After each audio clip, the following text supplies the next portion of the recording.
The billionaire CEO invited his ugly secretary to the gala as a joke for his friends. They were already laughing before she'd even accepted, but Sunny Brock overheard everything through the cracked office door. Wonder how long before she figures out it's all a joke. Picture her getting dolled up. She'll manage to look even more ridiculous. Shattered, she fled home in tears, but through the pain she made herself a vow. They will never mock me again. Then Sunny walked into that ballroom, breathtaking, unrecognizable, transformed beyond belief. The entire room fell silent to watch her. Castiel Colton's champagne glass slipped from his hand, and Sunny smiled, recalling her own fierce promise. I'll be stunning and make every single one of them choke on their words. Her revenge had begun. What she didn't anticipate, someone at that party was already planning to destroy her. Chapter 1. The Cruel Joke and the Promise.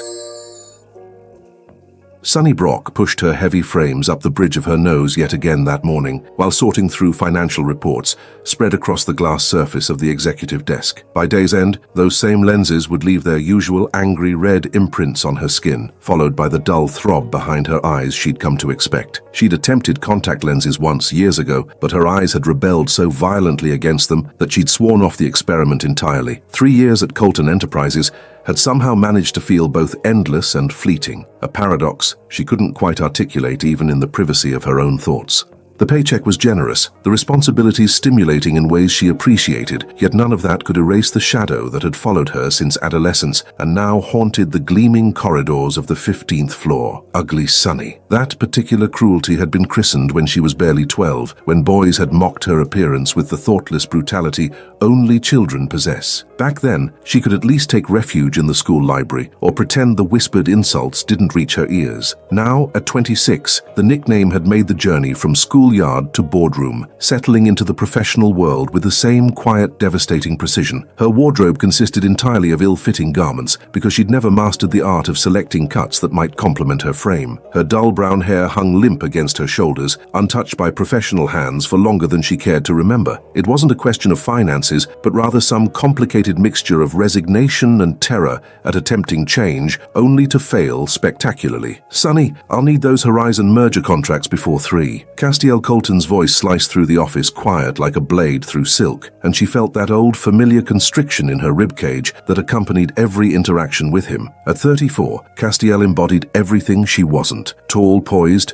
wearing that impeccably tailored navy suit that accentuated his athletic build, he possessed an effortless authority that turned heads the moment he entered a room. His dark eyes carried an intensity that forced her gaze away whenever he looked at her directly, and his voice held a commanding quality that never required volume to demand obedience. "They're ready, Mr. Colton," she managed without meeting his eyes, retrieving the blue folder from her desk drawer. He stepped closer to collect the documents, and for one suspended moment their fingers nearly made contact. Sunny jerked her hand back with such speed the papers almost scattered to the floor. Her pulse hammered erratically, and she knew how pathetic it was to feel that absurd electricity from simple proximity, but her body refused to acknowledge logic or dignity. "Excellent work," he said with that enigmatic half-smile she could never quite decode as genuine warmth or practiced courtesy, then turned away, returning to his office and leaving behind the faint, expensive scent of his cologne. Sunny released the breath trapped in her lungs and questioned, for perhaps the 1000th time, why her stomach still performed that ridiculous flutter whenever he was near, when it was painfully obvious that someone like Castiel Colton would never regard someone like her with anything beyond professional detachment. The morning dissolved into its usual rhythm of correspondence, telephone calls and calendar management until 2 o'clock arrived, and Castiel emerged from his office wearing an unfamiliar expression, something almost animated, as he approached her desk with purposeful strides. "Sunny, the company's organizing a charity gala this coming Friday at the Majestic Hotel. I'd like you to attend." His tone attempted casualness, but missed the mark entirely. Her heart launched itself against her ribs with such force she felt certain he must have heard it. The Majestic was the city's most prestigious venue, somewhere she'd never dreamed of setting foot, and the fact that he was personally extending the invitation sent a surge of almost childish joy flooding through her chest. "Me? You're certain?" The words escaped before she could filter them, and she immediately felt foolish for sounding so astonished. "Absolutely. You work exceptionally hard, and you've earned an evening of recognition." That flawless smile appeared, revealing perfectly aligned white teeth, and then he was gone, returning to his office without awaiting any further response. Sunny remained motionless, staring unseeing at her computer monitor, while heat rushed through her veins and her thoughts tumbled over one another in chaotic succession. She'd been invited, personally, by Castiel Colton himself. to an elegant affair where she might finally be perceived as something beyond the unattractive secretary who filed paperwork and prepared coffee. The remainder of the day passed in a haze of nervous anticipation, her mind already racing through possibilities: what she might wear, how she could style her hair, whether she should attempt makeup for perhaps the first time in her adult life. The prospect of finally being noticed, of finally belonging, of finally transcending her role as the office's walking punchline made her eyes brighten behind those thick lenses. Thursday arrived, leaving only one day until the event. Sunny was finishing some filing when voices drifted from Castiel's office. The door stood slightly ajar, and she recognized the laughter of his associates, those wealthy, influential men who occasionally appeared for business luncheons or casual meetings. She moved toward the door, intending to inform them she was leaving early to shop for a dress, but froze when she heard her name woven into the masculine amusement. "So you actually invited ugly Sunny to the gala?" The voice belonged to Axel Bryant, one of Castiel's closest companions, dripping with cruel entertainment. "I did," Castiel confirmed, and Sunny's heart began to race because perhaps he was about to defend her. Perhaps he would insist she deserved to be there. Brilliant move. Wonder how long before she figures out it's all a setup. Another voice chimed in between bursts of laughter, and Sunny felt the room begin its slow, sickening spin. "Picture her getting all dolled up for this," Axel continued in that cutting, mocking tone. "She'll manage to look even more ridiculous than usual." The laughter intensified, and Sunny pressed her hand against her mouth to suppress the sound threatening to tear from her throat. A wounded noise so profound it seemed to originate from some ancient, buried place inside her chest. Her legs trembled, and she had to brace herself against the wall to avoid collapsing right there in the corridor. "You're all terrible," Castiel said, but he was laughing too. That rich, easy laugh she'd always found beautiful, and which now sounded like the most hideous thing she'd ever heard. Sunny didn't wait to hear more. She snatched her purse with shaking hands and fled the office, abandoning scattered papers and her still-running computer. The elevator seemed to take an eternity, and when the doors finally sealed shut, she allowed the tears to pour down her face in hot, heavy streams.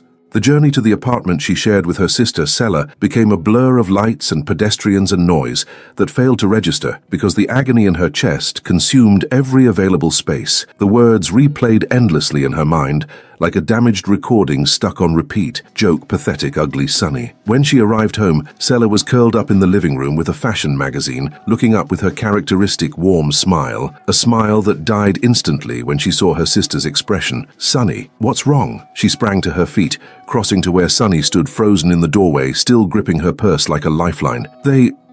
Sunny attempted to speak, but the words dissolved into the sobs now racking her entire frame. Sela pulled her into a fierce embrace and simply held on while Sunny wept with an intensity that felt inexhaustible. Nearly 30 minutes passed before she could relay the story through her broken voice and swollen eyes, and when she finished, she witnessed something ignite in her sister's gaze. "They will never laugh at me again," Sunny said in a voice she barely recognized, one filled with cold, sharp determination that startled even herself. "I'm going to be stunning, and I'm going to make every single one of them choke on their words." Sela cradled her sister's face between her palms, meeting her eyes with a gravity Sunny had never seen before. "You've always been beautiful, Sunny, always. But if this is what you want, if you want to show them exactly who you can be, then I'm going to help you with everything I've got." Sunny wiped the tears away with the back of her hand and felt something fundamental shift inside her, something composed of equal parts rage and rebirth. The pain remained pulsing deep within her chest, but now it had a companion, and that companion was called vengeance. "I need you," she said, and this time her voice emerged steady, unwavering. "For you've always had me," Sailor responded with a smile that managed to be both tender and fierce. "I've been waiting for this moment. We're going to make you shine so brilliantly they'll need protection just to look at you." Sunny nodded, and for the first time in 3 years she felt something resembling hope, though it was a strange hope, tinted with fury and resolve. She would attend that gala, absolutely, but not as the joke they anticipated. She would appear as the version of herself that had always existed beneath the shapeless clothing and heavy glasses and lifeless hair. She would appear as someone they would never,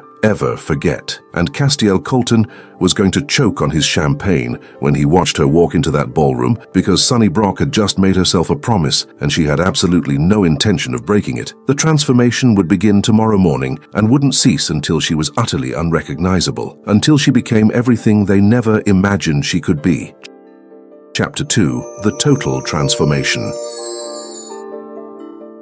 Selah arrived at the apartment 2 hours after Sunny's desperate phone call, radiating an energy that seemed capable of illuminating the entire space. She carried a thick folder bursting with notes, magazine tiers, and a checklist spanning 3 full pages, her eyes gleaming with that potent combination of determination and sisterly devotion that only this moment could produce. "I've been waiting for this day," she announced, tossing her bag onto the couch and spreading the folder across the coffee table. "We're doing everything, Sunny. Every single thing." Sunny's eyes remained swollen from hours of weeping, but something fundamental had shifted in her expression, a steely resolve that hadn't existed before, as though the pain had incinerated her old self and left only ash and iron determination in its wake. She studied the extensive list Selah extended toward her, feeling her pulse quicken with equal parts terror and exhilaration. "We start tomorrow at 7 sharp. Selah continued, circling items with a gold pen. "Hair first, then dermatology, personal styling in the afternoon, and we'll finish Saturday with makeup lessons and wardrobe shopping. I have savings,"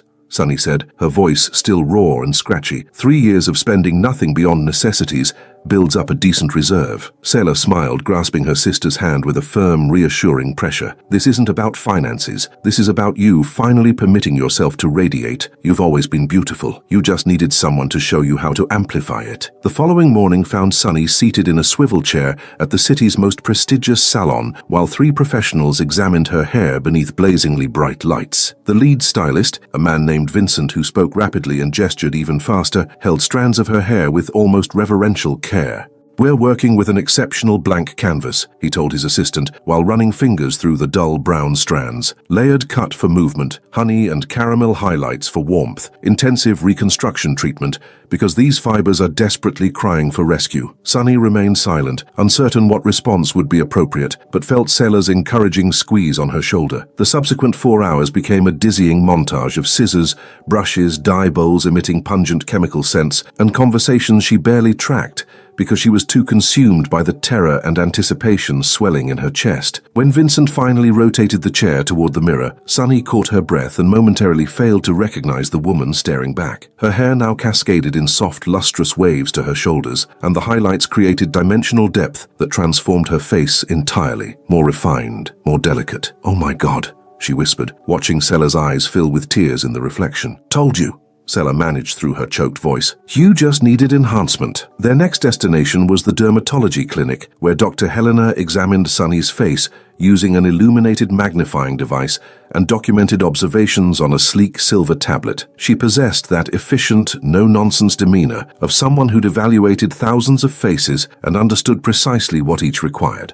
Pronounced dark circles from inadequate sleep or genetic predisposition, severely dehydrated skin, premature expression lines, she observed, while touching Sunny's face with latex-gloved fingers. "We'll address the dark circles with hyaluronic acid filler, preventive Botox for the forehead, laser treatment for texture improvement, and intensive hydration therapy." Sunny absorbed all this and felt a spike of panic because it seemed excessively invasive, too permanent. But then she recalled Castiel's laughter and his friend's mockery, and the anger surged back, hot and fortifying. "Do it," she said with unexpected firmness. The procedures proved swift and less painful than anticipated, small pricks followed by strange coldness against her skin, and when finished, her face appeared slightly swollen, though Dr. Helena assured her that within 48 hours, it would be flawless. "You'll witness the complete transformation in 1 week," she said while applying soothing ointment, "and it will be extraordinary." Saturday morning arrived with Selah bearing an enormous suitcase packed with cosmetics organized by color and function, which she arranged atop the vanity in Sunny's bedroom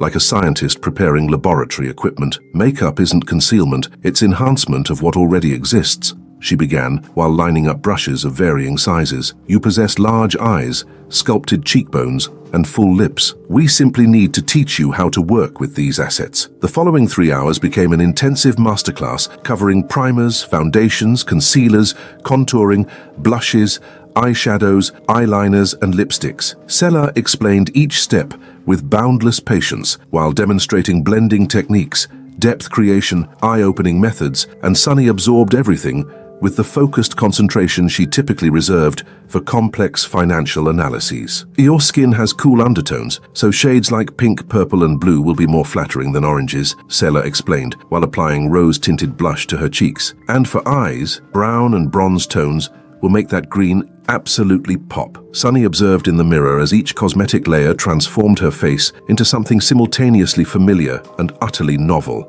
It wasn't a disguise, it was a revelation, as though she were discovering features that had always existed but had never been properly illuminated. That afternoon, the personal stylist Sailor had hired arrived with 2 assistants and at least 20 bags from boutiques Sunny recognized only from passing glimpses while walking through upscale shopping districts. The woman, named Isabella, possessed a sharp gaze that assessed Sunny's physique in under 10 seconds. "Though you have an hourglass silhouette being completely obscured by garments 3 sizes too large," she stated bluntly, while extracting a crimson dress from a bag. "We'll work with cuts that emphasize your waist, colors that complement your complexion, and fabrics with structure that won't sacrifice comfort." What followed was an exhaustive fashion parade of fittings, combinations, and analyses of colors and textiles, while Isabella dismissed pieces with swift hand gestures or approved them with satisfied nods. Sunny tried dresses, skirts, trousers, blouses, blazers, and each successful piece was hung on a separate rack that grew steadily larger. "This black pencil skirt with the navy silk blouse," Isabella indicated a particular combination, authoritative without aggression, refined without excessive conservatism. By late afternoon, Sunny possessed an entirely new wardrobe organized by occasion and palette, and Isabella took additional time teaching her how to accessorize each ensemble, when to select heels versus flats, and how to adjust her posture for confident movement. "Clothing only functions when you believe you deserve to wear it," Isabella said before departing, "and you absolutely deserve it, darling." Sunday brought Sella and Sunny to an optometrist for contact lens fitting, the first attempt in years. After 30 minutes of frustrated efforts and watering eyes, she finally succeeded. The world sharpened without the barrier of heavy frames, and Sunny blinked repeatedly, acclimating to the strange sensation of visual freedom. "You can still wear glasses whenever you prefer," Sella reminded her, "but now you have options." Their final stop was the studio of an eyebrow specialist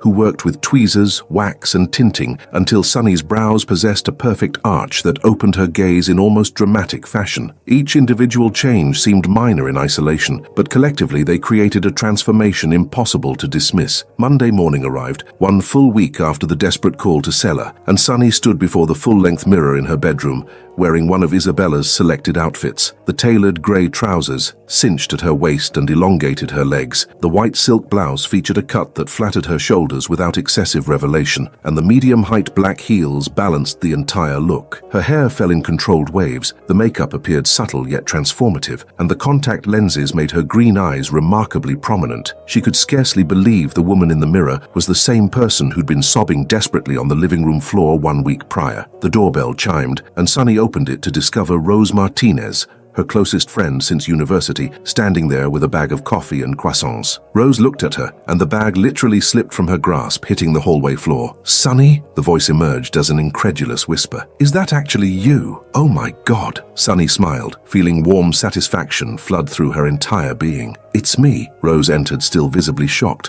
circling Sunny and examining every detail of the transformation with widened eyes. She touched her hair tentatively, as though afraid it might vanish, then pulled her friend into a crushing embrace. "You look absolutely breathtaking," Rose said through her emotional voice. "What on earth happened?" Sunny relayed everything over coffee, from the cruel invitation to the decision to transform, and Rose listened silently, her expression shifting from fury to admiration. When Sunny concluded, Rose gripped her hands tightly. "They're going to absolutely choke when they see you," she said with a fierce smile, "and you're going to relish every single second." Sella appeared in the living room at that moment, carrying a dress on a hanger, a dress that made Sunny catch her breath simply from viewing it. Deep blue fabric that seemed to shift tones depending on lighting, with a cut promising to flatter every curve without vulgarity, possessing timeless elegance that screamed sophistication. "For the gala," Sella stated simply, hanging the dress in the closet. "You're going to walk into that ballroom and they're going to forget how to breathe." Sunny gazed at the dress and felt something fundamental shift inside her, something composed equally of power and rebirth. The woman who would appear at the Majestic Hotel Gala wouldn't be the pathetic secretary they'd planned to humiliate. She would be someone entirely new, someone they'd never imagined existed beneath the surface. "You've always been beautiful," Selah repeated the words from that first devastating night, but now Sunny could genuinely believe them. You just needed enhancement, and as she studied her reflection in the mirror, the lustrous hair, transformed face, confident posture, Sunny knew she was prepared to stride into that ballroom and prove they'd underestimated the wrong woman, prepared to witness the shock in Castiel's eyes when he realized the monumental error he'd made. Revenge had never tasted so sweet, and it hadn't even begun yet. Chapter 3. Triumphant Entrance and New Personality.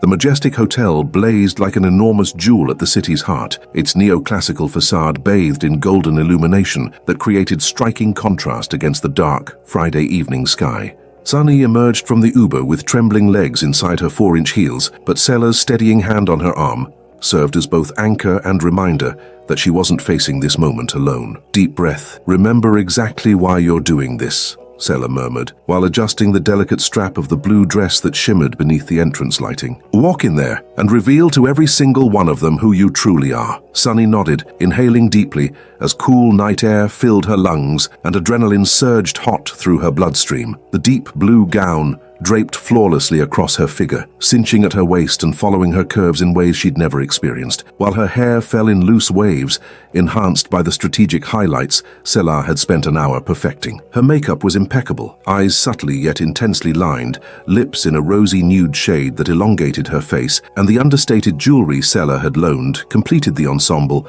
without overwhelming it. Sunny gazed at the hotel entrance where other guests were already streaming inside, laughing and conversing, and for one suspended moment the urge to flee was so overwhelming she nearly pivoted away. "No," she stated aloud, addressing herself more than Selah. "I won't run. Not this time. Not ever again." They approached the entrance together, and the doorman swept open the glass double doors, revealing a white marble lobby leading to the main event hall. Sunny could detect soft music and animated conversation drifting from within, and her stomach twisted with nearly unbearable anticipation mixed with dread. Selah paused just before the ballroom entrance, cradling Sunny's face between her palms and meeting her green eyes with fierce intensity. "Go in there and destroy them," she said simply, then stepped back, leaving Sunny alone at the threshold. Sunny adjusted her posture as Isabella had instructed, lifted her chin, and entered the ballroom with measured, deliberate steps. What transpired in the subsequent 5 seconds seemed to unfold in dreamlike slow motion, and she registered every detail with almost painful clarity. The ballroom contained at least 200 formally dressed guests, conversing in clusters around tables adorned with white floral centerpieces and fragrant candles. Enormous mirrors covering the walls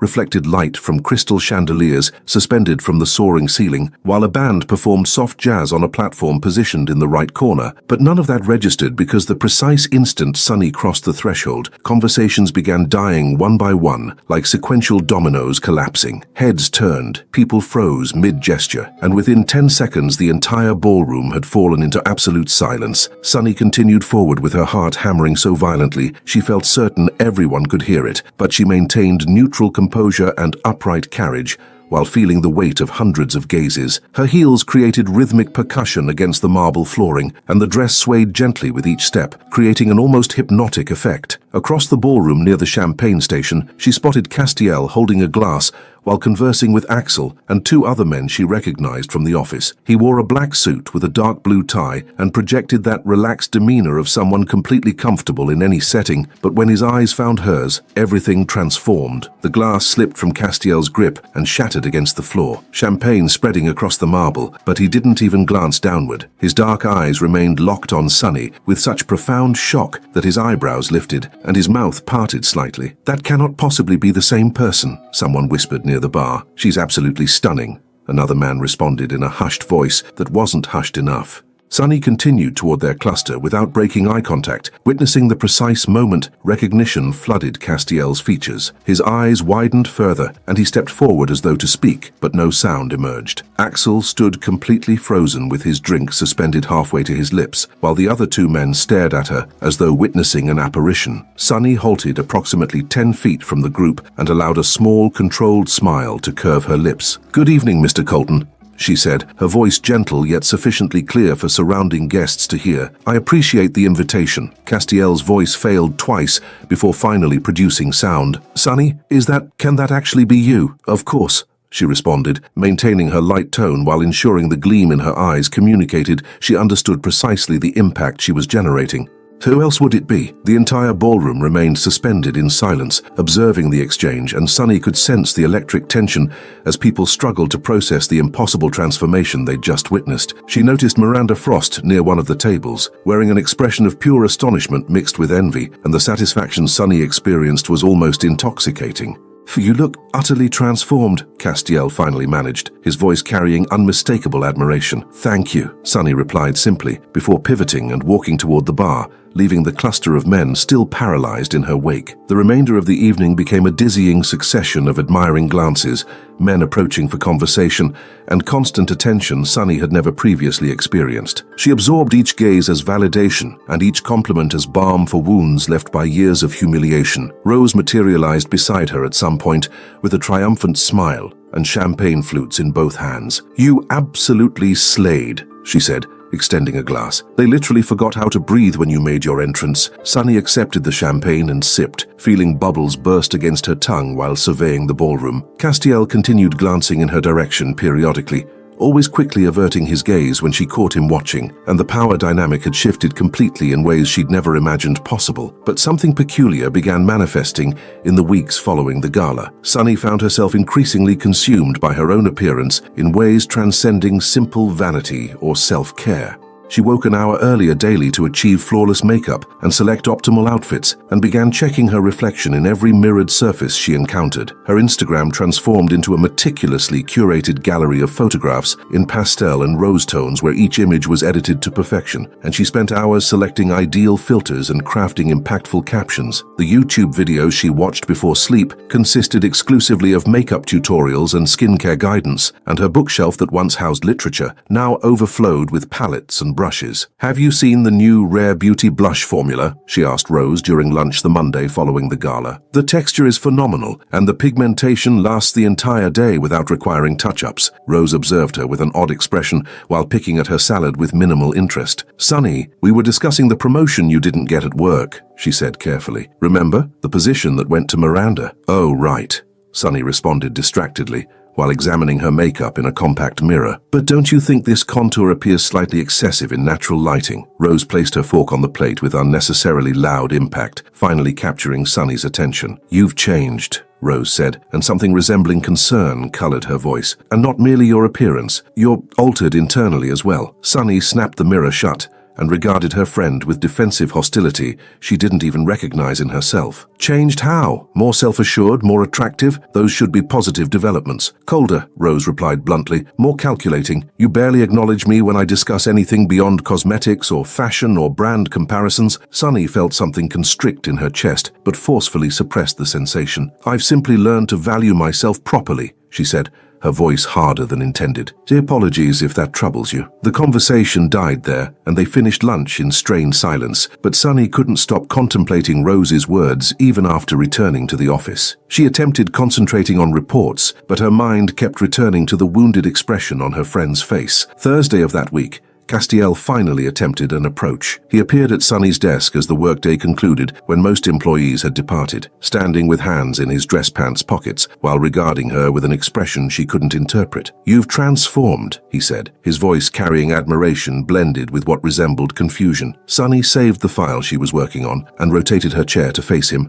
maintaining neutral, controlled composure. "I have," she agreed simply. "I wanted to ask if you'd join me for dinner," he continued, and there was peculiar vulnerability in his voice that didn't align with the powerful, controlled man she knew. To talk about everything. Sunny allowed the silence to extend for several seconds while watching discomfort increase across his features, then produced that small, frigid smile she'd perfected in recent weeks. "So, now I'm visible to you?" she asked, her voice gentle yet sharp as glass. "When I wore oversized clothing and thick glasses, you invited me to events as entertainment. Now that I'm attractive, you want dinner?" Castiel opened his mouth but no sound emerged, and Sunny witnessed the precise moment guilt washed over his features. "Sunny, No," she interrupted, grasping her purse and standing. "You had opportunity to perceive me as a person. You squandered it." She moved past him without backward glance and felt bitter satisfaction spread through her chest, but it was hollow satisfaction that didn't fill the void expanding inside her. The external transformation had been complete, but something was shifting internally as well, and Sunny wasn't certain she approved of the person she was becoming. The cold, calculating individual who discussed only cosmetics and contouring. The person losing her closest friend because she couldn't stop examining her own reflection. The person who'd exchanged authenticity for external validation and no longer recognized who she truly was beneath all those layers of foundation and primer. But acknowledging that would mean admitting the transformation carried a price, and Sunny wasn't prepared to settle that account yet. Chapter 4: Superficiality and Sabotage. The weeks following the gala dissolved into a whirlwind of obsession that devoured every waking hour in ways Sunny couldn't entirely govern. The apartment she shared with Sela had transformed into something resembling a beauty shrine, the vanity crammed with products categorized by purpose and type, the bathroom overflowing with serums and creams she applied religiously each evening while following tutorials watched until late hours. Mornings invariably began at 5:30 because she required at least 2 full hours for preparation before departing for work, and the ritual encompassed a 7-stage skincare regimen followed by makeup application demanding 45 meticulous minutes. Sunny examined her reflection in every reflective surface encountered throughout the day and reapplied lipstick bi-hourly regardless of necessity, her purse perpetually stocked with emergency products should any imperfection manifest. Her Instagram had evolved into an immaculately curated exhibition of photographs in pastel and rose hues where each image underwent at least 15 minutes of editing pre-publication. Sunny invested hours selecting filters that rendered her complexion more uniform and her eyes more luminous, with each caption deliberated and reconsidered until achieving casual yet impactful simultaneously. Her follower count had surged from 200 to nearly 5,000 within weeks, and she compulsively checked likes every 10 minutes, craving the validation arriving with each crimson heart materializing on screen. The YouTube videos she consumed before sleep consisted exclusively of makeup tutorials and skincare counsel delivered by influencers possessing seemingly flawless existences and unblemished skin. Sunny documented every mentioned product in a dedicated notebook and researched pricing and reviews pre-purchase, and her bookshelf, once housing romance novels and thrillers, now overflowed with eyeshadow palettes, organized by manufacturer, and brushes stored in transparent acrylic holders. "Don't you think you're taking this too far?" Sela inquired one Tuesday morning while sipping coffee and observing Sunny apply a third concealer layer to virtually non-existent dark circles. "You're already gorgeous. You don't require that much product." Sunny froze with brush suspended mid-air and regarded her sister through the mirror with an expression blending defensiveness and irritation, her stomach clenching with that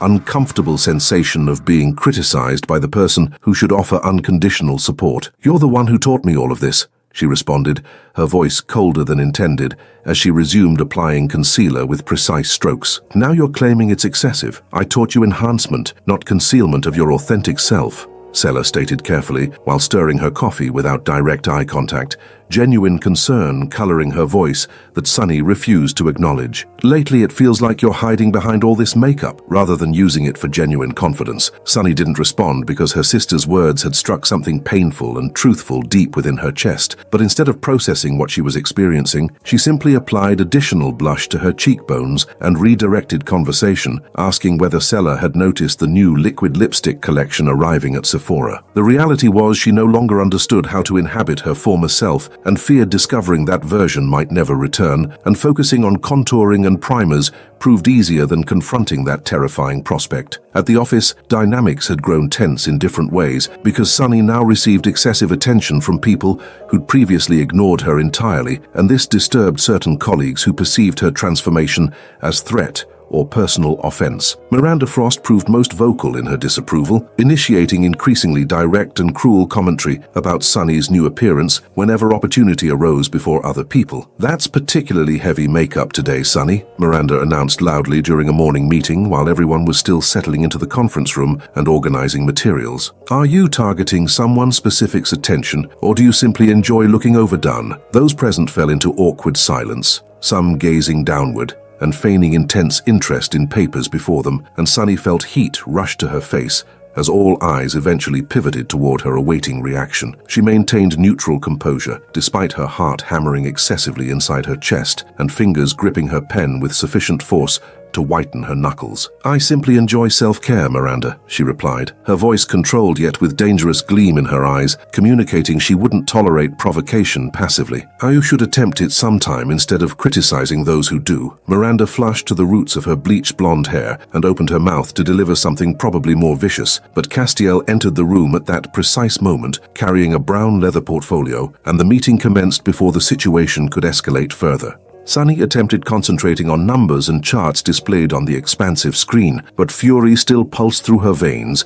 Mixed with shame, she refused to acknowledge, even privately. Following the meeting, Rose located her in the women's restroom on the 15th floor, where Sunny was retouching her eyeliner for the 4th time that morning, despite it being absolutely flawless and requiring no adjustment. Rose leaned against the adjacent sink, with arms folded across her grey blazer, and a concerned expression Sunny recognized intimately after years of friendship. "We need to talk," Rose stated bluntly, her voice carrying that tone of a friend who won't fabricate comfort or avoid uncomfortable confrontation. "About what you're becoming." Sunny returned the eyeliner to her cosmetics bag without meeting Rose's gaze directly because she knew looking would reveal clear disappointment in her friend's brown eyes, and that would prove far worse than any cruel remark Miranda could produce. "And what precisely am I becoming, Rose?" she asked defensively, while closing her purse with unnecessary force, making the zipper grind. "Someone I no longer recognize," Rose responded with brutal honesty, sadness in her voice cutting deeper than anger ever could. "You've forgotten your true self, Sunny. The person I met in college didn't care what Miranda or anyone thought, because she understood her inherent worth independent of external appearance." Sunny felt something contract painfully in her chest, but forcefully suppressed the sensation and finally faced her friend with an expression attempting firmness, but probably appearing wounded. "People evolve, Rose," she stated simply, while adjusting her purse strap. "I've evolved. That should be positive." "Evolving is one matter," Rose replied, her voice strengthening and eyes glistening with unshed tears. "Completely abandoning what makes you unique is entirely different. You discuss nothing beyond cosmetics and which blush formulation lasts longest or which primer performs best. When did we last converse about anything genuinely meaningful?" Sunny opened her mouth to respond, but couldn't formulate anything justifying her recent behavior, so she simply exited the restroom wordlessly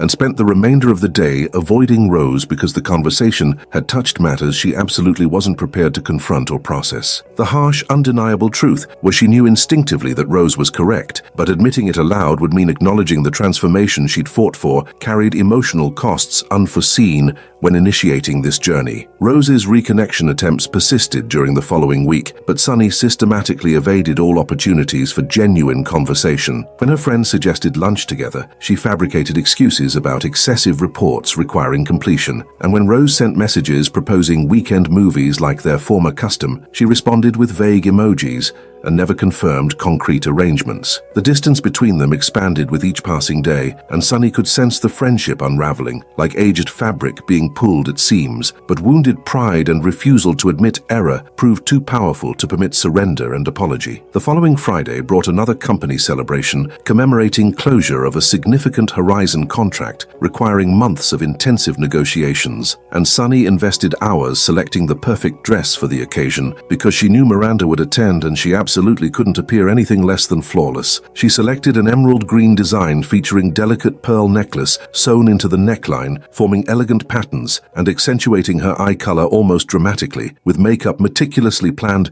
to complement the dress tone utilizing golden eyeshadows and lips in gentle rosy nude. Sela assisted with her hair, creating large loose waves cascading down her back like polished waterfall, but silent, heavy tension existed between them that hadn't preceded the transformation. Her sister offered no commentary about the look being excessively perfect or Sunny overdoing the production, but her silence communicated far more than any critical or concerned words could express. "Are you all right?" Sela finally inquired upon securing the final strand with invisible bobby pins. "Why does everyone persist in asking me that?" Sunny responded more aggressively than intended while examining her makeup in the mirror for the 10th time. "I'm excellent. Better than ever, actually." Sela didn't respond, but the look she gave Sunny through the mirror's reflection carried concern that twisted her stomach uncomfortably, and for the first time in weeks, Sunny wondered whether perhaps everyone who cared about her was perceiving something she herself refused to see. The celebration occurred at the same majestic hotel, with its imposing architecture and crystal chandeliers refracting light omnidirectionally, and when Sunny entered the ballroom, she experienced that same wave of concentrated attention felt previously. People pivoted to observe, and men smiled with barely concealed admiration as she walked toward the bar,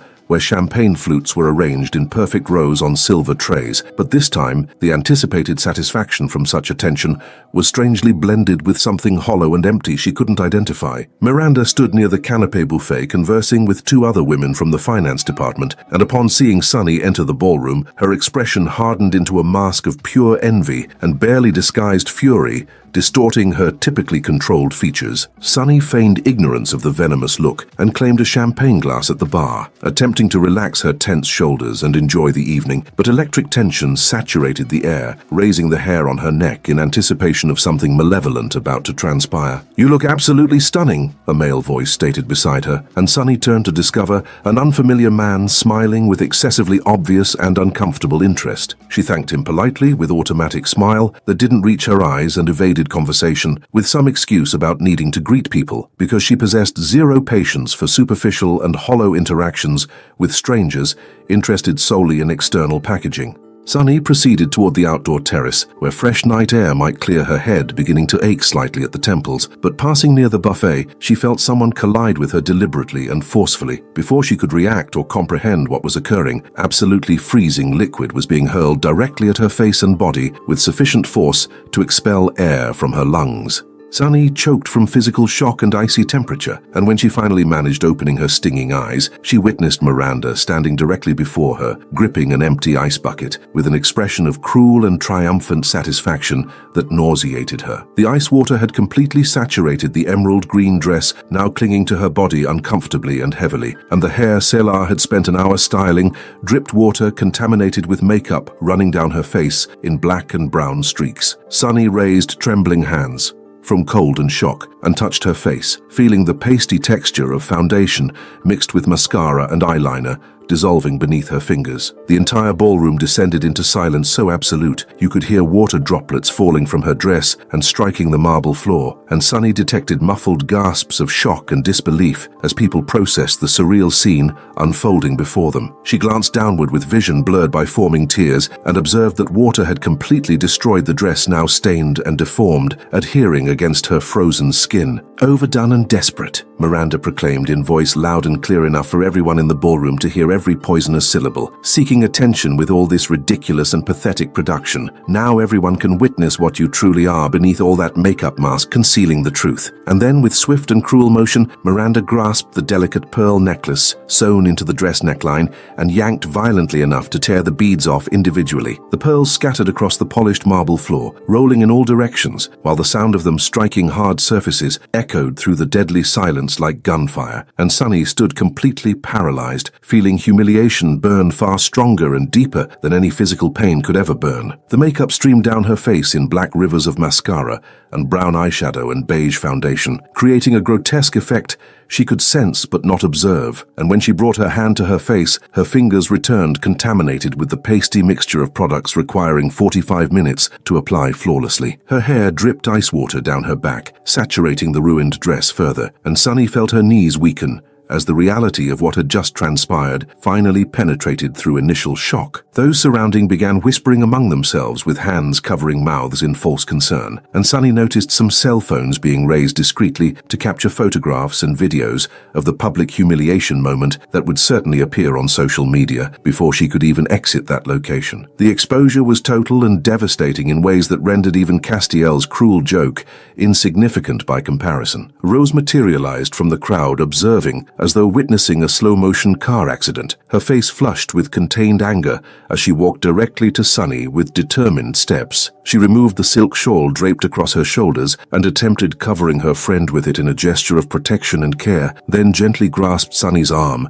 attempting to guide her away from cruel stares and invasive cameras. But Sunny jerked away from the touch abruptly, with force surprising them both and nearly making Rose stumble backward. "No," Sunny stated, her voice emerging choked and torn by the mixture of anger and pain and humiliation. "I don't need your assistance, Rose." "Sunny, please," Rose pleaded, genuine tears forming in her brown eyes as she extended her hand again, attempting to reach her friend. "Let me take you home. You don't need to endure this. You don't understand the pressure of maintaining perfection," Sunny practically shouted, the words emerging loaded with all the frustration and pain and desperation accumulated in recent weeks with nowhere to discharge. "You've always just been yourself. You've always been naturally beautiful without effort. Never had to prove anything to anyone or labor to be noticed or accepted." Rose recoiled as though physically struck, and the wounded and shocked expression overtaking her features proved infinitely worse than anything Miranda had done or stated. Sunny watched her closest friend slowly pivot and exit the ballroom without backward glance, and some distant and still rational portion of her consciousness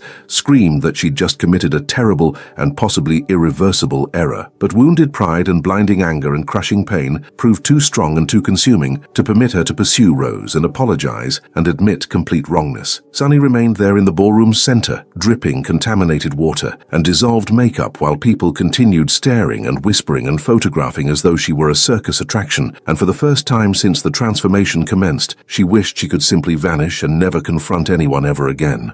Sunny departed the hotel alone, dragging her high heels torturing her swollen feet, with the emerald green dress saturated and destroyed clinging to her frozen body and her hair dripping water contaminated with dissolved makeup down her exposed back. The cold autumn night air struck her wet skin, making her shake violently, but she continued walking without clear direction or specific destination because the only matter truly important at that moment was escaping that cursed location and those cruel people as swiftly and distantly as possible. The streets were relatively deserted at that hour, and the few pedestrians passing regarded her with expressions ranging between concern and morbid curiosity. But Sunny kept her head lowered and arms crossed over her chest, attempting to retain body heat as she walked. The tears finally began falling uncontrollably, mixing with mascara and eyeliner remnants still staining her face, and she made no effort to wipe them away or conceal them because honestly, nothing remained to hide or protect. When she finally reached the apartment after what seemed an eternity walking in the cold, Sela was in the living room waiting, seated on the couch with a teacup in her hands. Her sister's expression transformed instantly from anxious worry to absolute horror upon witnessing the devastated state Sunny had arrived in, and she stood so rapidly,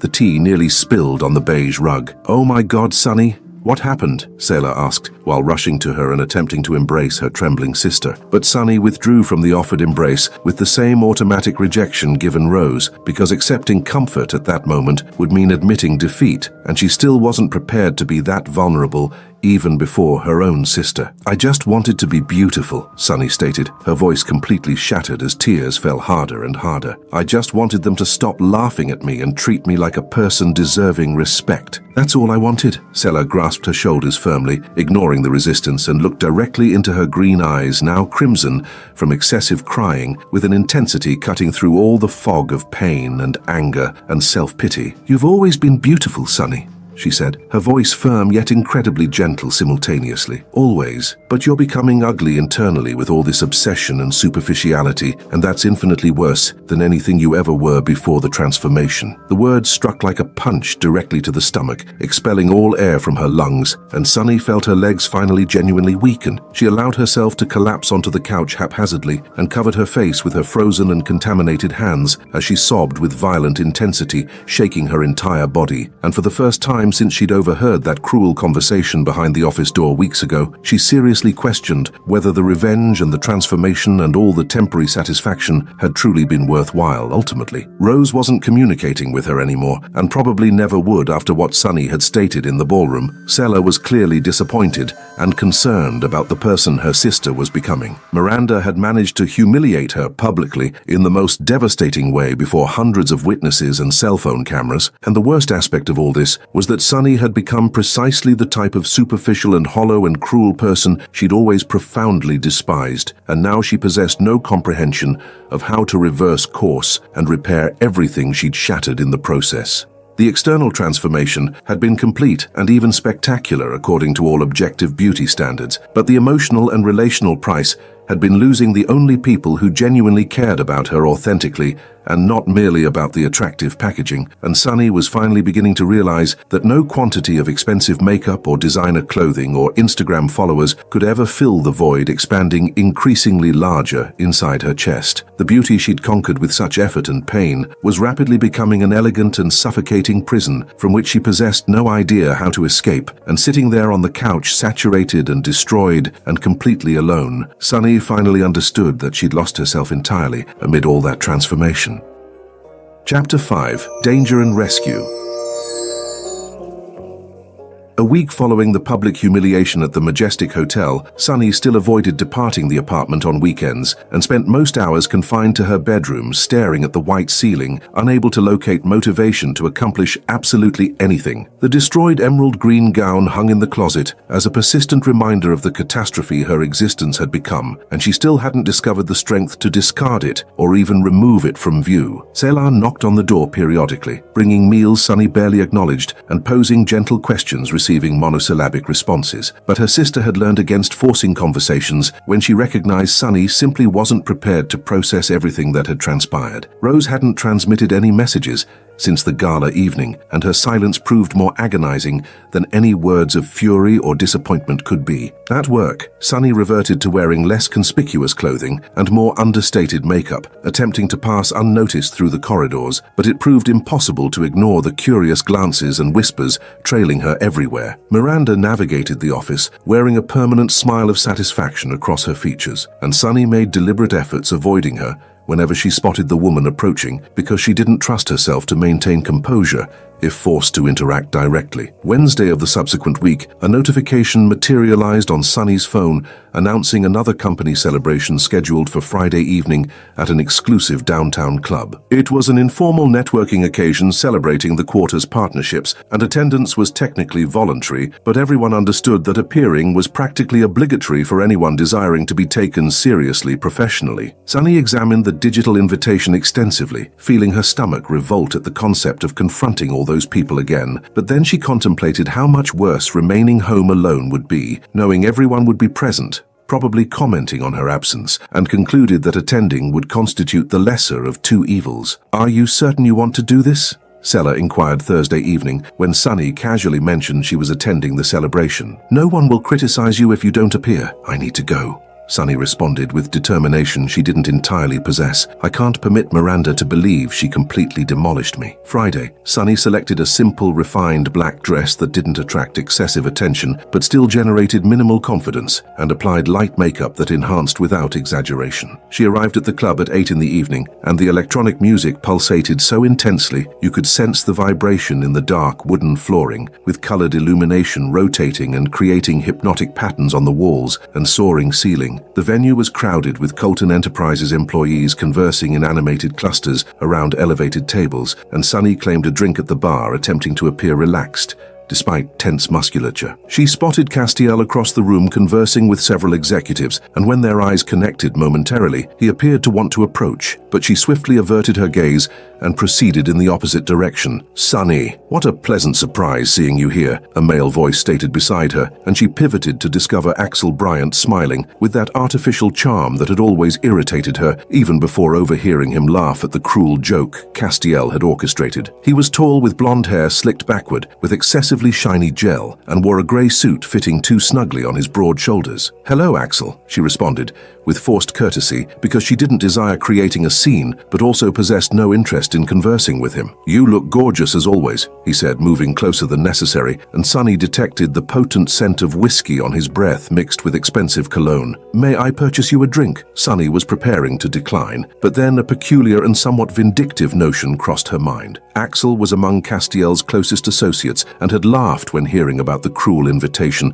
and perhaps utilizing him to make Castiel experience something would be a minor method to recover some of the power she'd forfeited in recent weeks. "Sure," she accepted with a smile that didn't reach her eyes. "Why not?" They proceeded to the bar, and Axel ordered 2 colorful cocktails, arriving in tall glasses decorated with fruit and paper umbrellas, and he continued discussing business and investments, while Sunny feigned interest. She consumed half the drink, feeling the alcohol burn gently in her throat and relax the tension in her shoulders slightly. And when Axel suggested they relocate to a quieter section of the club where they could converse better, she agreed without contemplating extensively. The second drink materialized too rapidly, and Sunny didn't observe exactly when Axel obtained it from the bar or where it originated, but he extended the glass toward her with that smile that now appeared to contain something altered in his eyes. She took several sips distractedly while he discussed a recent Dubai trip, and it was only when she finished half the second cocktail that she began sensing something peculiar occurring. The room initiated spinning slowly, and the colored lights that previously were merely irritating now appeared to be moving in slow motion,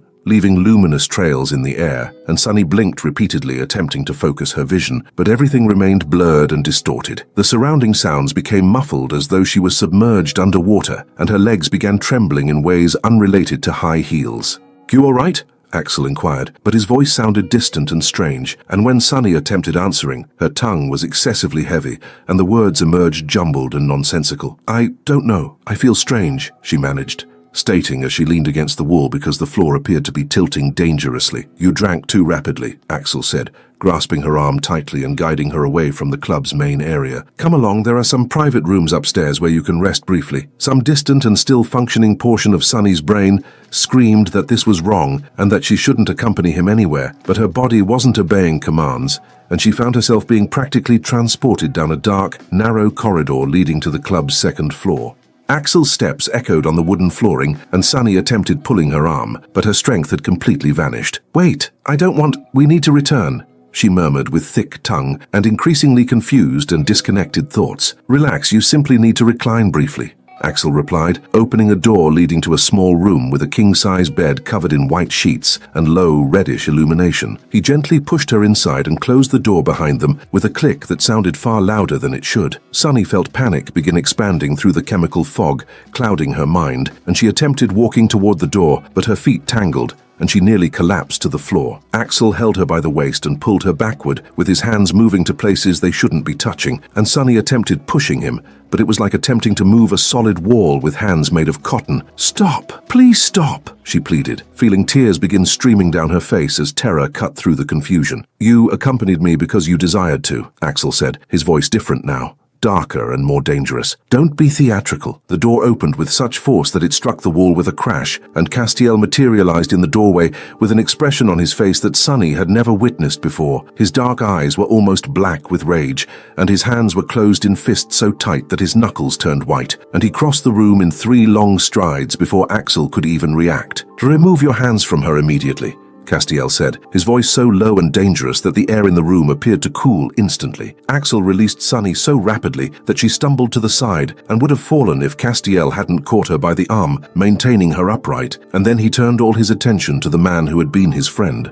"Man, it's not what you're imagining," Axel began stating, but Castiel interrupted him with a punch so swift that Sunny barely perceived the movement. Axel fell backward, clutching his nose that began bleeding immediately, staining his white shirt, and Castiel positioned himself between him and Sunny like a protective shield impossible to penetrate. The fight that followed was swift and brutal, with Castiel blocking all of Axel's pathetic attempts to retaliate until 2 security guards materialized and separated the 2 men, pulling Axel from the room while he shouted apologies and accusations simultaneously. "He's never returning here," Castiel informed the security guards with an authority that didn't permit questioning. "Never again. And if I discover he did this to anyone previously, I'm going to sue this club and everyone involved." When the security guards removed Axel and the corridor finally fell silent, Castiel turned to Sunny, who was trembling while leaning against the wall with her arms crossed over her chest. He removed his suit jacket and placed it over her shoulders despite the club's warm atmosphere, and then cradled her face between his hands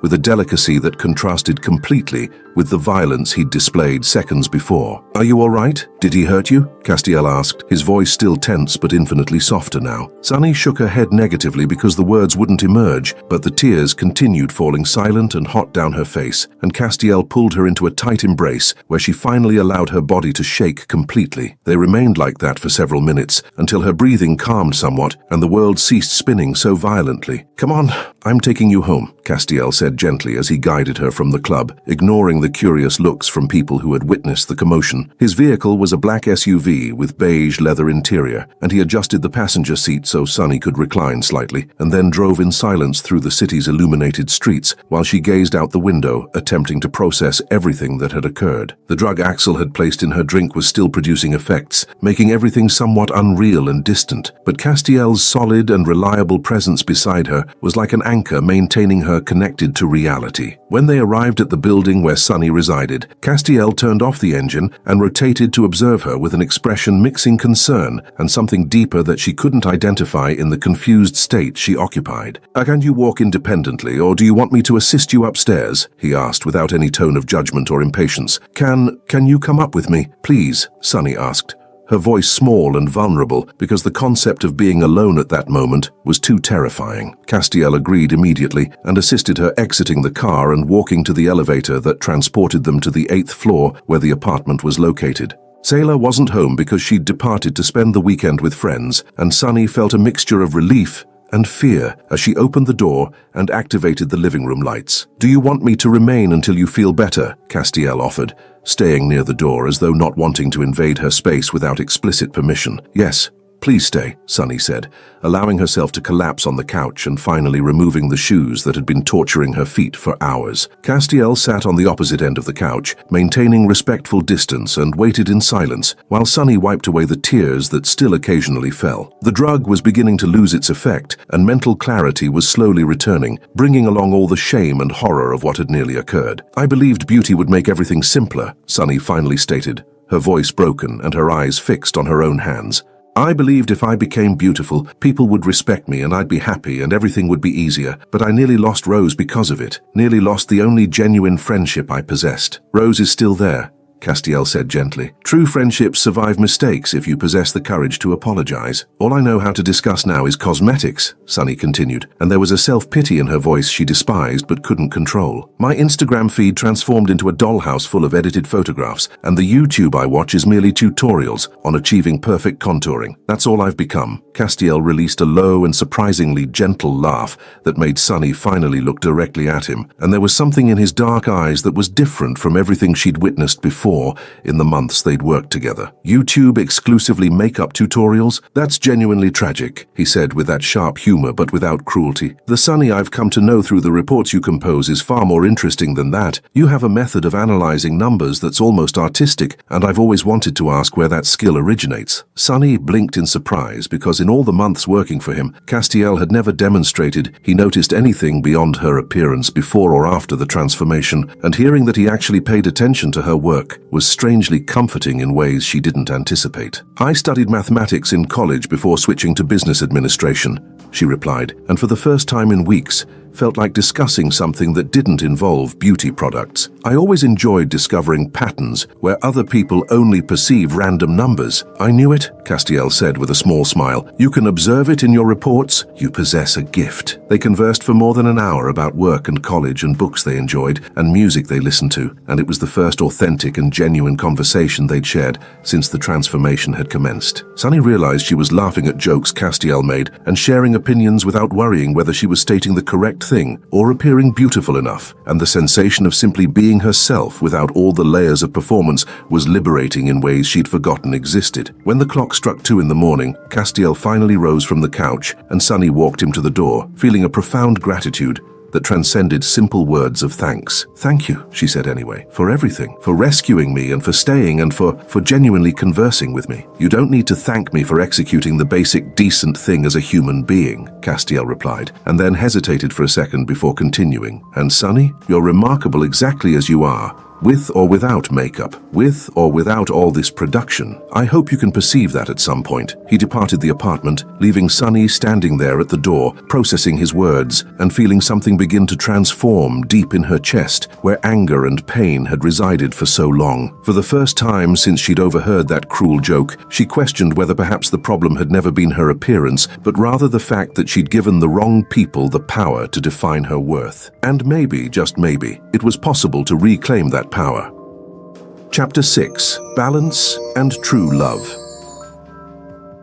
The weekend following the incident with Axel passed in a contemplative haze where Sunny spent most hours in the apartment, reflecting on everything that had transpired in recent weeks and attempting to reorganize the shattered fragments of the person she had become. Sela returned Sunday evening, and when she witnessed her sister seated on the couch without cosmetics and wearing merely an old sweatshirt, she understood something fundamental had shifted. "Are you all right?" Sela inquired, sitting beside her and holding Sunny's cold hand between hers. "I'm not certain yet," Sunny responded with raw honesty, "but I believe I'm beginning to comprehend some matters I refused to acknowledge before." Monday morning, Sunny woke without setting the alarm for 5:30 and for the first time in months permitted her body to rest until 7 o'clock when the sun was already elevated, illuminating the room. She proceeded to the bathroom and observed her clean face in the mirror, seeing the slight dark circles and skin without foundation and naturally rosy lips, and instead of the repulsion she anticipated feeling, there was only an almost peaceful neutrality. She executed a basic skincare routine, utilizing just 3 products instead of the 7 she'd applied religiously, and applied makeup so minimal it barely appeared she was wearing anything beyond concealer on her dark circles and mascara on her lashes. Her hair was pulled into a simple ponytail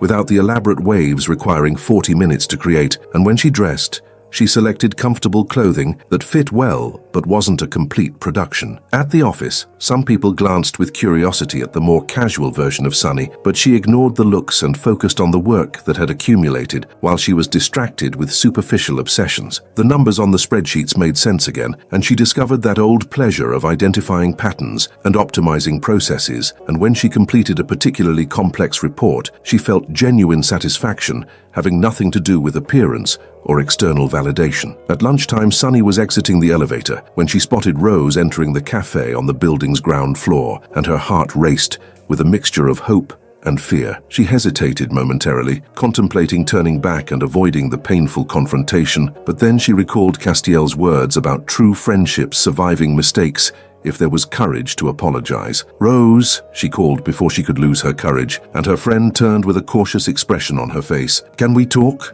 "Please." Rose observed her for an extended moment, evaluating the sincerity in the request, and then agreed with a silent nod, and they proceeded to sit at a corner table, distant from the other people having lunch. Sunny felt her hands tremble as she fidgeted with the paper napkin, but forced the words out before fear could paralyze her completely. "I'm sorry," she began, and her voice emerged, choked, right from the start. "I'm sorry for everything I stated at the gala, and for pushing you away and for becoming someone so superficial that I completely forgot the value of the people who genuinely matter." Rose remained silent, observing her with those brown eyes that had known Sunny for so long, and then exhaled deeply before responding. "You wounded me," she said with painful simplicity. "You wounded me profoundly when you said I never needed to prove anything. Do you believe being naturally attractive means my life is effortless, that I don't have my own insecurities and struggles?" "I know," Sunny replied, feeling tears begin to form. "I know. And it was terrible and selfish of me to say that. I was so lost in my own agony that I couldn't perceive anything beyond it." "You nearly lost yourself completely, Sunny," Rose continued, but there was a softening in her tone that offered hope. "The person obsessed with blush and contouring wasn't my friend. My friend is the intelligent and amusing woman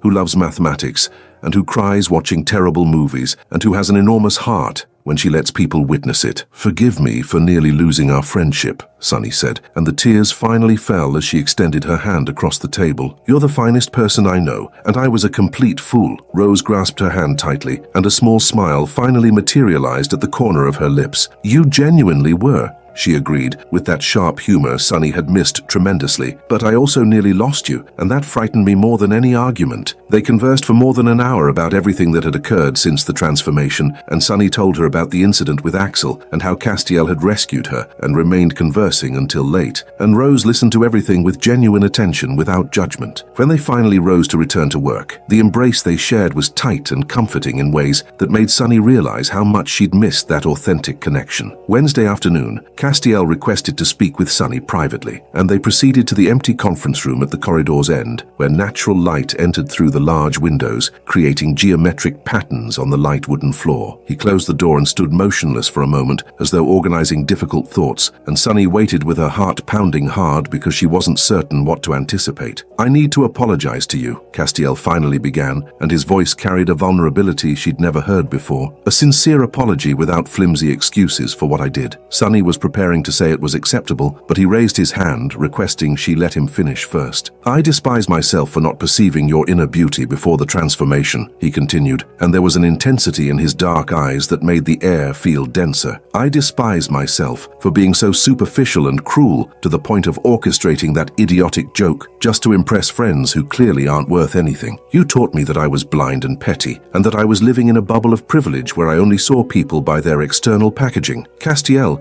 you don't need to—" "Yes, I do," he interrupted, taking a step closer, and Sunny felt her body temperature rise with the proximity. "You deserve to hear this, and I need to state it. Be yourself, Sunny. Wear glasses if you like them. Wear makeup when you desire to, or don't wear it when you don't desire to. Wear clothing that makes you feel good, regardless of whether they're designer or not. That's what will make me happy too, because what I want is the real Sunny, not an edited version of her." The words struck Sunny with a force that expelled the air from her lungs, and she felt something shift inside her chest, something that had been frozen since the night she overheard that cruel conversation behind the door. Castiel was so close now that she could sense the heat emanating from his body and observe the small color variations in his dark brown eyes, and when he raised his hand and touched her face with almost reverent delicacy, she didn't pull away. "You're remarkable exactly as you are," he said, his voice low and intense. "And I'm an idiot who took too long to realize it." Sunny felt tears form, but this time they were different from the tears of pain and humiliation she'd cried so many times in recent weeks. They were tears of relief and recognition, and something that resembled dangerously like hope. "I don't know who I am yet,"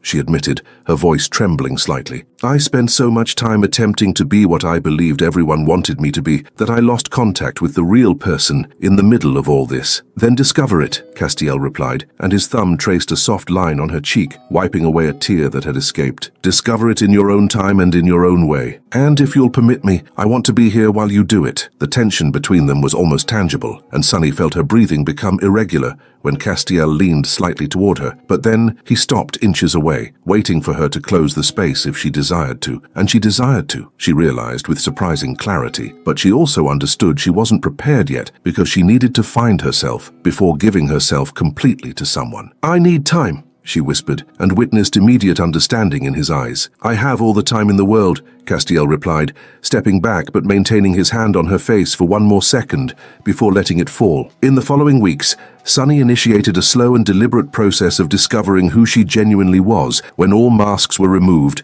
and all external expectations were ignored. She returned to wearing her glasses periodically, especially on weekends when she was home reading or watching movies, and discovered she appreciated the familiar sensation of their weight on her nose and the way they framed her face. Makeup became a conscious choice instead of an oppressive obligation, and she began creating lighter and more natural versions that enhanced without concealing, applying products only when she felt inclined and not because she believed she needed to in order to be accepted. Some days she departed the house with just moisturizer and sunscreen and discovered that the world didn't end and people didn't cease respecting her professionally. The clothing was reorganized in the closet, and Sunny donated the pieces that were beautiful but uncomfortable, or that simply didn't represent who she was, and retained only those that made her feel confident and authentic simultaneously. Balance was difficult to locate, but each small step in the right direction brought a growing sense of freedom. The gym she'd begun attending obsessively to maintain the perfect physique was replaced by contemporary dance classes that she'd loved as a teenager, but abandoned when she started college. The sensation of moving freely through the room to the sound of instrumental music without worrying whether she was burning sufficient calories or toning the correct muscles was liberating in ways she didn't remember physical exercise could be. Rose became part of her routine again, with weekly lunches lasting hours and text conversations about everything and nothing, and Sunny realized how much she'd missed having someone she could be completely honest with without fear of judgment. Selah also visibly relaxed when she witnessed her sister finding a healthy balance between caring for her appearance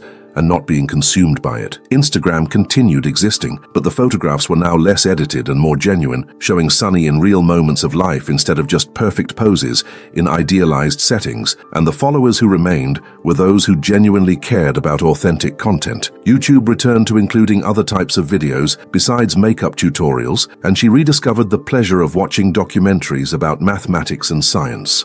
Castiel maintained his word and gave Sunny space to find herself, but his presence was always there at the edges of her life in small and significant ways. He left coffee on her desk on difficult mornings and sent amusing messages during particularly boring meetings, and when they encountered each other in the office hallways, the smile they shared had a growing intimacy that made her stomach flutter in a positive way. 2 months after the incident with Axel, Sunny was working late on a quarterly report when Castiel materialized in her office doorway with 2 cups of hot chocolate in his hands. She had returned to working at her own desk instead of the executive reception after finally accepting the promotion she'd refused during the superficial obsession phase. "Thought you could use this," he said, extending one of the cups and sitting in the chair across from her desk. Sunny accepted the chocolate, feeling the pleasant warmth in her cold hands, and took a sip, savoring the rich and comforting flavor, and then looked at Castiel and noticed he was wearing those reading glasses he rarely used in public, and that made him appear less intimidating and more human. "Thank you," she said with a genuine smile, "for everything, for giving me space and for not abandoning even when I was completely lost." "You were never lost,"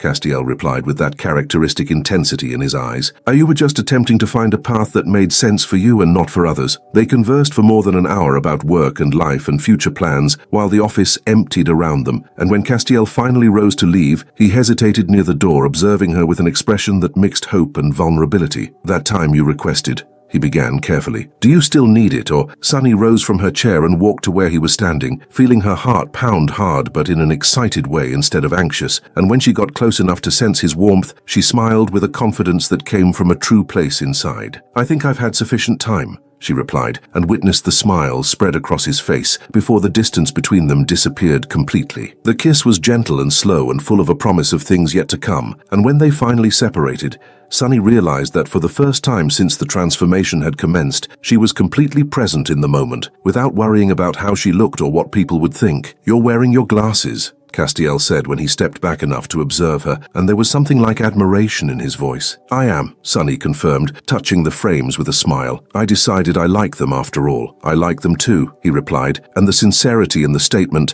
made her heart melt a little more. In the following months, Sunny and Castiel built a relationship based on authenticity and mutual respect, where she could be completely herself without masks or performances, and he learned to value substance over surface in ways that changed how he perceived the entire world. They had deep conversations about mathematics and business and future dreams, and spent weekends watching terrible movies and cooking together and simply existing in each other's space without pressure. Sunny continued wearing makeup when she felt inclined and choosing clothing that made her feel beautiful, but now these choices came from a place of self-love instead of desperate insecurity. She was beautiful because she chose to be, and not because she needed to be to have value, and that fundamental difference changed everything. Rose became friends with Castiel too, and the three often had lunch together, laughing at inside jokes and making plans for the future. And Sunny looked at those moments with profound gratitude because she had nearly lost everything because of an empty obsession. Sailor witnessed her sister happy and balanced and felt immense pride because she understood the true glow-up hadn't been the external transformation, but rather the internal journey of rediscovery and acceptance. Miranda eventually departed the company after several people witnessed the ice bucket incident and made formal complaints about harassment, and Sunny felt only slight satisfaction knowing this because revenge no longer mattered the same way it had before. On the 1-year anniversary since that first disastrous gala, Sunny was seated in the apartment she now shared with Castiel, looking at old photographs of herself with thick glasses and shapeless clothing. She didn't feel shame or repulsion seeing those images, but rather a tenderness for the version of her that had suffered so much and fought so hard to find a place in the world. "You were beautiful there too," Castiel said over her shoulder,